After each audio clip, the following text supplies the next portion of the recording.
Now I'm going to give you a couple of stories, a couple more stories that are kind of near and dear to my heart. One story is about a young boy. He was about 5 or 6, and he weighed, I think I remember, he weighed like 20 pounds.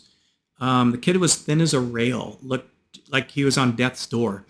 But what happened was, and this is the story of this poor kid, and this was probably about 2009, so quite a while ago. And what happened was he had been diagnosed with what was referred to as failure to thrive. And the doctor that they were seeing at the time, he had a feeding tube in his stomach. He couldn't absorb any nutrition. He was malnourished, obviously. And he was just withering away to death. The doctor told them to get a gravestone, get a tomb, whatever, get all the final affairs in order.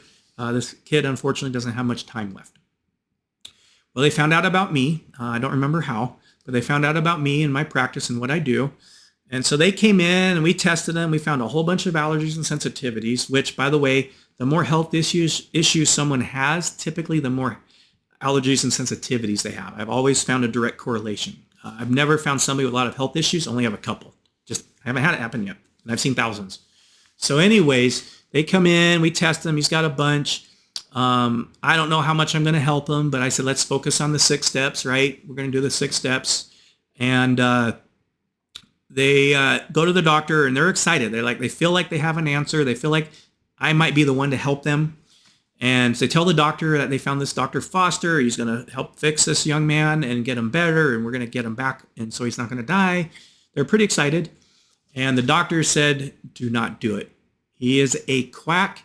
All he's doing is taking your money. They're like, Doc, you said my son's going to die. There's nothing you can do. What do I have to lose? What's money? This is my son's life.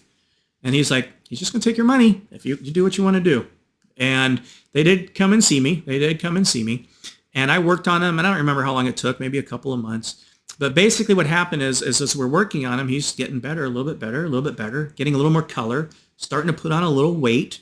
Still has the feeding tube, of course. And after a couple of months, we're done with treatments, and he just keeps improving. They go to the doctor, and the doctor's like, he's looking better. He's gaining weight. He hasn't gained weight his whole life, years. And he's gaining some weight now and starting to improve. His brain's working better. He's thinking clearer. Just a whole bunch of good stuff, just all good stuff. This kid's life's coming back. And the doctor was so frustrated because, one of the things the doctor said was when they told him not to come and see me, he said, if that was true and that really worked, I would know about it. Now, I've heard that many times over from different medical doctors that talk about an ego. Like, I know a lot of stuff, but I know for a fact I don't know everything. So to have a doctor think he knows everything about health and wellness and diseases is a little crazy in my book. But I've had many doctors say that comment to patients before they saw me. So I know he wasn't the only one. I don't know what they teach him in school, but I guess it's egocentric. So anyways, the doctor's ego was so high, he could not and did not want to believe that this kid was improving. It literally, I'm not joking, it took him a year to remove his diagnosis and the feeding tube, even though the kid just kept growing and eating food, even with the feeding tube, he's eating food. The doctor did not want to remove it, but after a year, he improved so much, and he's at the normal weight now, and everything's better. No more failure to thrive diagnosis. He's got to remove the feeding tube. The crazy part is that doctor had no interest in finding out what I did. He didn't ask him what I did, how I did it. He just said, it's probably a placebo. You got lucky.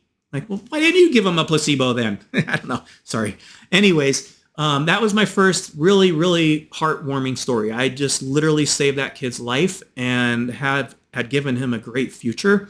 Parents would send us cards and Christmas letters and stuff on a regular basis for probably about 10 years before we stopped hearing from him, maybe 15. So I know he kept improving and doing well.